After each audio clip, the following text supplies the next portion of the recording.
안녕하십니까.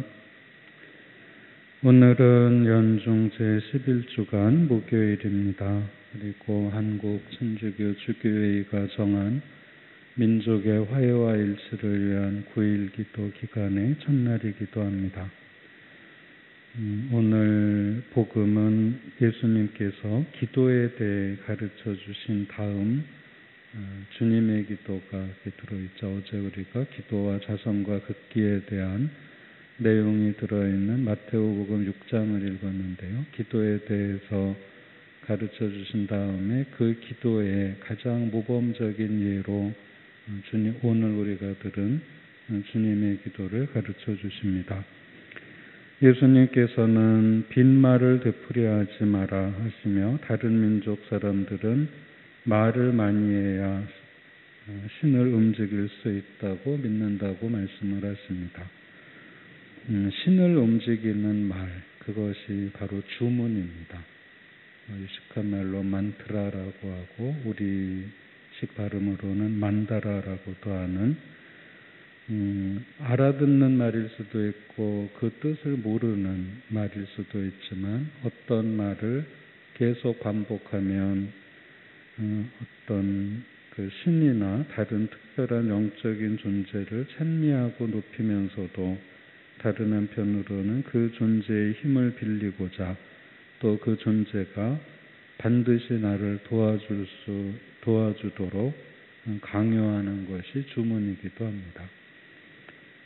생각해보면 그렇죠. 뭐를 해달라고 청하면서 그 영적인 존재를 높입니다. 그렇지만 그런 높이는 과정을 통해서 반드시 그 존재가 내 소원을 이루어 주어야 한다고 믿는 거죠. 그게 기도와 주문의 차이입니다. 예수님께서 빈말을 되풀이하지 마라. 다른 민족 사람들은 말을 많이 해야 들어주는 줄 안다.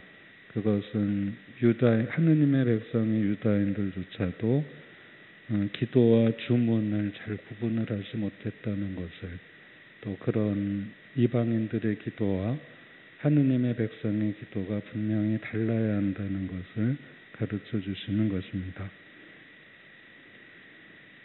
사실 하느님께서는 우리가 청하기도 전에 무엇이 필요한지 알고 계십니다. 하느님께서는 우리 안에 계시고 우리 마음을 잘 아시는 분입니다. 아우구스티노 성인이 말씀하신 대로 우리가 높이 생각하는 것보다 더 높은 곳에 계시고 우리 마음속 깊은 곳보다 더 깊은 곳에 계시는 분이 하느님이시기 때문에 우리가 우리 자신을 아는 것보다도 하느님께서는 우리 자신을 훨씬 더 잘 아신다는 것입니다. 예수님께서는 하느님께서 어떤 분이신지 또 기도가 무엇인지 말씀해 주시면서 주님의 기도를 가르쳐 주십니다. 길게 말씀드릴 수는 없어서요. 간단하게 몇 가지만 말씀을 드려본다면 하느님께서는 하늘에 계신 분이다 하고 가르쳐 주시죠. 하늘에 계시다는 것은 우리하고 상관없는 아득히 높은 곳에 따로 떨어져 계신다는 뜻이라기보다 우리보다 높은 분이라는 것입니다. 우리가 섬기는 하느님은 인간을 사랑하시지만 인간과는 다른, 그래서 인간을 도와주시고 사랑해 주시고 우리의 청을 들어주실 수 있는 분이라는 뜻을 하늘에 계시다라고 표현하는 것입니다. 또 거룩하신 분이죠. 아버지의 이름이 거룩히 빛나시며 라고 기도합니다. 거룩하다는 것은 속되지 않다는 것입니다. 세상과 다르다는 것이죠. 예를 들어 우리는 이해관계에 기울지만 하느님은 그렇지 않으시고 우리는 미움이나 감정이나 권력이나 지배욕이나 허례허식에 기울지만 하느님은 그런 분이 아니다. 우리와는 다른 분이다 라는 뜻에서 거룩하신 분이라고 표현하는 것입니다. 아버지의 뜻이 이루어지기를 빕니다. 아버지의 뜻이란 인간이 모든 욕망을 벗고 하느님처럼 되는 것이죠. 아버지의 뜻은 이 세상이 아니라 하늘에서만 이루어지는 게 아니라 우리가 살고 있는 이 땅에서도 이루어져야 한다는 것입니다. 사람이 하느님처럼 되는 것, 곧 사람 안에 있는 하느님의 씨앗, 신성의 씨앗을 발견하고 싹트게 하고 거룩하게 되는 것이 아버지의 뜻입니다.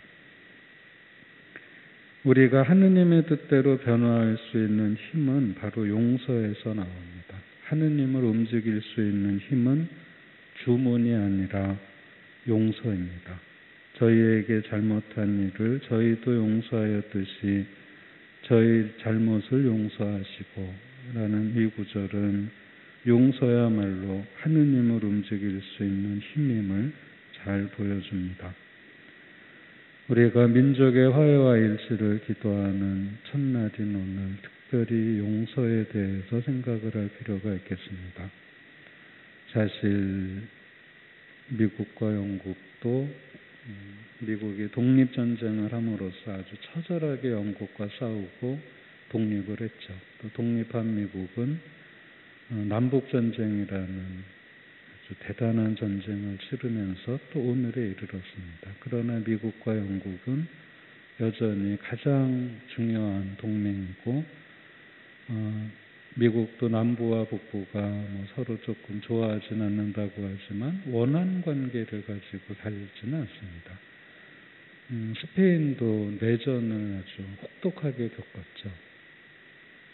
우리 남북 간의 한국전쟁이 6.25가 별게 아니라는 게 아니라 우리보다 훨씬 더 잔혹하고 혹독한 내전을 치른 나라들도 한 나라의 국민으로 또 나라 대 나라의 관계에서 다 살아가고 있습니다. 그런데 우리는 물론 연령이 높으신 분들은 전쟁을 직접 겪으신 분들은 훨씬 더 그 전쟁의 상처에서 해방되시기가 어려우신 거죠. 그렇다고 해서 어느 한쪽을 전멸시키고서야 평화를 얻는다는 것은 또 말이 되지 않습니다. 그렇다면 특별히 우리 그리스도인들 또 가톨릭 신자들은 민족의 화해와 일치를 어떻게 기도해야 하는가, 우리에게 용서의 마음을 불러일으켜 주시도록 기도를 해야 할 것입니다. 그것이 첫 번째 단계죠. 그래야 하느님께서도 우리를 용서하시고 또 우리가 화해할 수 있도록 이끄시고 우리가 일치할 수 있도록 이끄실 것입니다. 용서는 상대방을 살리고 상대방을 변화시키는 것이기도 하지만 1차적으로는 용서하는 그 자신을 변화시키고 해방시킵니다. 용서는 미움과 분노, 상처, 과거의 좋지 않은 기억에 사로잡혀 있는 그 자신을 해방시킵니다. 그래서 하느님과 이웃과 화해할 준비를 갖추게 해주는 것이 바로 용서가 가진 가장 큰 힘이라고 볼 수 있겠습니다. 우리에게 주님의 기도는 아주 친숙합니다. 너무 친숙해서 그 귀중함을 잘 알지 못하기도 합니다. 주님의 기도를 예수님의 가르침으로 다시 한번 깨우치고 기도가 하느님과 친교를 이루고 우선 또 특히 주님의 기도가 강조하는 용서를 통해 우선 나 자신의 변화를 위한 것이라는 점을 깊이 성찰해야겠습니다. 잠시 묵상하시겠습니다.